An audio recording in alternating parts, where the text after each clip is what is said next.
They'll be calling you a radical. Hi, Kevin Blanch. I want to get back to Fukushima as there's breaking news. As you know, as I've been saying, I've been waiting for these studies to come out of the Pacific. I've been waiting and waiting for these things. Why they're so slow, why these universities and these institutions are so late to this game, and so it is beyond me. I find it pathetic is what I find it. As who's in the Massachusetts Oceanic, they did theirs, they came out, what, last March with theirs? As the study on the bluefin tuna comes out was done in August and doesn't get reported for a year. I don't understand that. What is academia? Where are you?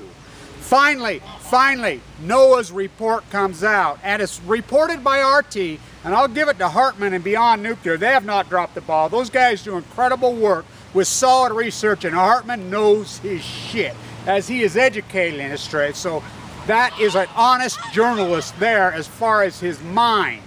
He doesn't just spew, he backs it up. Look, NOAA come out with their study. I read it a few days ago. I think it's very important what he said. But now, I've been waiting for confirmation on that study. National Geographic, I'll post the link. National Geographic has posted it.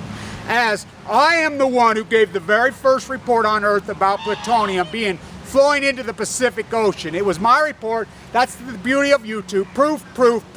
Because I went crazy just a few days, 3 days, 4 days after the plutonium was flowing into the Pacific, the world's greatest food basket, and no one would listen to me. Everybody said I was crazy. As that was after I reported the earliest report of this being a full core meltdown. That was the earliest report on Earth were my reports. As I had been writing my book and my PhD study, as you guys know, I'd folded in and incorporated so much of living in Utah and growing up in Utah, my father being an atomic veteran and nuked, and my environmental poisoning, and as I had embedded this in my book. Well, as you guys know, I got leukemia. I went through the fight and I documented. You could follow it all the way on YouTube. As something came out of this that I didn't think that would come out of this.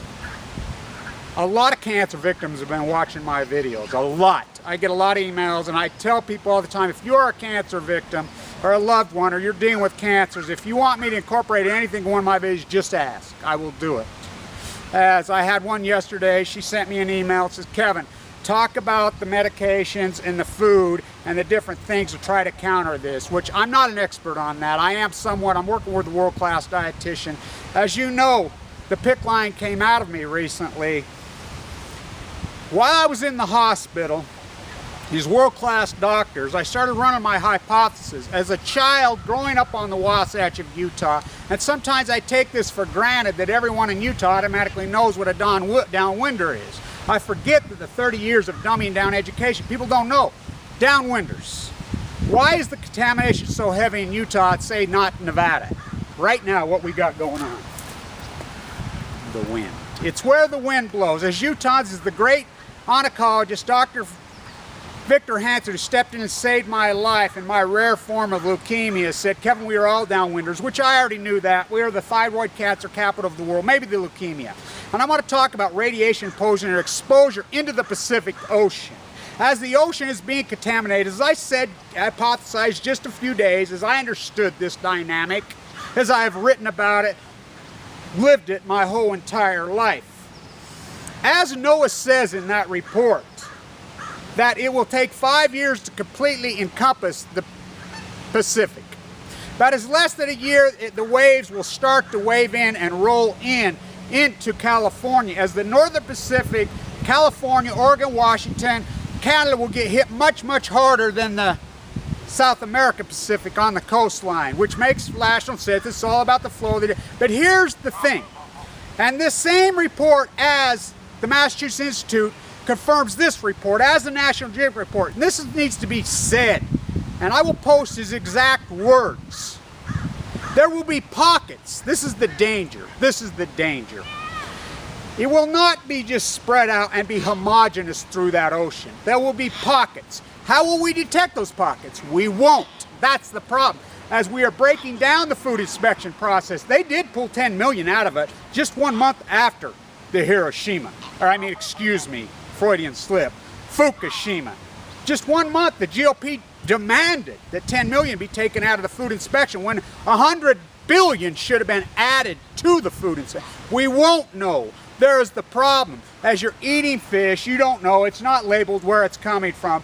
Okay, say you got a pocket of fish that was spawning right near Fukushima, say they're blue tuna or whatever, and that pocket gets into the microorganisms and the fish eat it, and we know how the photosynthesis structure works. We don't know which pocket is thousands, as his words exactly. We are finding pockets of thousands of times. That's the Massachusetts Oceanic Study. As the study that just recently came out via NOAA says the same thing. This is what we're going to hear over and over and over. As I hypothesized as a kid, as I'd run these scenarios through by these doctors of mine, as a kid I had extreme asthma, extreme. And I'd been worked with an experimental doctor. My mom had hooked me up actually at LDS where I was, and this experimental doctor was doing all kinds of stuff up through my sinuses and whatever, as he had hypothesized that this was environmental poisoning and the downwind effects was doing this to me. I found a study while I was in the hospital, as I had a laptop, as I was chemoed so intensely hard. And my body is trying to transform right now, and that's why I'm doing what I do. I'm rewriting my book. As I had written that whole book, it was done ready for the publisher. As I'm rewriting, as my body needs to transform, and I cannot work for the next 60 to 90. Doctors already told me I can't. I've got to do what I got to do, is stay in my routine as my body is trying to transform and survive this evil disease. I found a study. This study had linked autism, which asthma, which he had hypothesized through his studies that it was environmental poison through environment, benzene, nuclear fallout, downwinders here in Utah. My light went on. I was an autistic kid. I mean, I probably still have, well, you don't get rid of autism. It's a brain disease. It's sensitive. It's asymmetric to other ones. I struggled with a lot of things with it when I was a kid. My parents didn't understand it. They didn't even know what it was. Doctors really didn't understand. It wasn't until later in my life that, you know, the dots connected and I knew what I was and my path and all these struggles that I had. And anybody who's an adult that went through autism knows what I'm talking about, as we have this database that will drive us crazy. That study, he got wind of it. He came and seen me, and we talked. Well, the last few days, I ran this by him. I ran this by the doctor. I says, my form of leukemia is extremely, extremely, extremely rare. My leukemia formed in tumors, which never happened. 1 in 5,000 cases. Vincent Hansen, his great, brilliant, genius mind, hypothesized, as I was misdiagnosed with carcinoid cancer, one of the greatest pathologists in the United States had sliced it. I found a YouTube video that showed that these guys get it wrong. He hypothesized that it may be a very rare form of leukemia. There's one other girl in there right now fighting for life, 2 bone marrow transplants she's been through. I've been working on this hypothesis study. I believe that it is an environmental poison, and I believe that my body, being my father was in the trench in the 51 blast, one of the hard courses, he died of leukemia. And I want young people to understand this, as radiation poisoning does not put blisters on your skin, does not give you 3 eyeballs. Here's how it works. First, we see birth defects showing up. We see mutations in vegetation, which we are already seeing. We see mutation in sea life being born, which we're seeing. We're seeing thyroid cancer will first start to jump up. But here's what happens. It slowly penetrates through the water, through the food chain, through the air. As I like to say, it's where the wind blows. It's where the water flows. It slowly penetrates our bodies and gets into our bone marrow. That's where the evil, plutonium, the harsh, evil, nasty chemical of all time, as it was hypothesized by Einstein, by Sakharov, by all the Tsar bomb builder, by Oppenheimer, Sakharov, Einstein, all of them, has been written by Carol Gallagher, has been written by John Goffman, has been written by Leonard Byrd, has been written by all these beautiful, under the cloud, under the cloud, under the cloud. Richard Miller, as we are under, my mom was under the cloud as she was pregnant with me. I look back and these correlations, this doctor's a smart dude. And I've been participating in his little teeny study. He says, you're going to be one of the marquee subject matter. I've human guinea pigged myself for free. I'm living with no money right now, none. I'm doing what I've got to do because my health, I have to live, I have to survive. As I go for my walk from the university to the hospital every day and I'm eating what the dietitians tell me to eat, is I have to survive. And I've been writing and I've been using my mind and I've been using my creativity via my YouTube vlog and my rants and my art and my poetry of anger. As I've been reporting this forward, because this is important as so many people are going to have to walk my path. As I said earlier, something byproduct came out of this. A lot of cancer victims have been watching my vlog and have saying this is hope. And if you get sick and if you have symptoms, number one, find a great old school oncologist, old with lots of experience. And if you want to know what you're going to go through, pull up Cool Hand Luke, the movie. Pull up the fight scene when George Kennedy and Paul Newman fight. You will be Paul Newman. You will be Luke in that scene. Kennedy will be leukemia. That is what you're going to go through. As they chemoed me so hard, and I would not recommend chemo for anyone. But be clear, be clear, be clear, be clear. Not nuclear cloud clear, not Pacific plutonium poison clear. Be clear in your mind, in your logical thinking mind.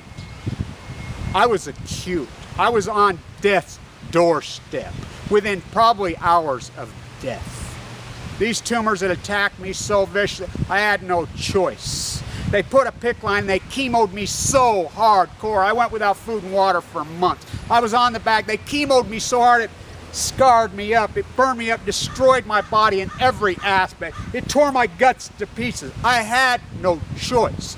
My body is trying to recover from chemo and radiation as they had to radiate the tumors out of me. As I have blotches in my hair, blotches here. My hair grew back, but I got big blotches where it did not. Shaved it. I mean, it's a mess. My body's a mess. I'm trying to transform, grow a little bit of muscle mass back, get my strength back. That's what I'm doing here. I will post these links. These are going to be major, major, major in all of our lives going forward. For not 1 year, 5 years, 10 years, for hundreds of years. As society will look back, as the wind is blowing right now, which I think is beautiful metaphor right now, as the wind blew over from Nevada, over us. And it makes perfectly sense to me now, my path. As I say, you don't pick activism, activism picks you. Was my path carved in stone from birth? I say it all the time. I said this long before I got cancer. My path was carved out long before I was born. It was carved out on conception. I believe it to be true now. I believe it to be true. Is my autistic brain still there? It's still there. As I've always studied the human psyche going forward, I was listening to my psyche go forward. This study, I've run this by this doctor. He and I have had lots of conversations. Kevin, these hypotheses of yours are so cutting edge and so out there, as you could almost predict what was happening to you through that brain of yours, through that subconscious. I really believe that's why I went crazy that morning thereof. 3 days later, went crazy about plutonium spilling into the Pacific. I will keep you guys posted on this. This is the story of your lives, of my life. And if you people that fight cancer, stay with me. We'll walk this walk together. As I am still standing, I'm like Luke there. He's still punching me in the head. Leukemia is still punching me. But I think it's a metaphorical giant at the end of that scene. George Kennedy finally walks off. Bloody, beaten, knocked down, beat to hell. Luke's still standing. That's what I hope to do, is still standing. I fight this fight. This walk is not over as I fight this fight. Say it. Fight it. Cure it. I will give these reports on the plutonium. These are big, big, powerful studies coming out right here, and we're going to see dozens of them break. Dozens, as there are all kinds of them out there with the boys. And these two, like I said, NOAA, National Geographic's reporting this now. Greenpeace is reporting this, as Greenpeace has always been reported. They do beautiful early work they have. As the Massachusetts Oceanic Institute reported, as who? WHOI reported.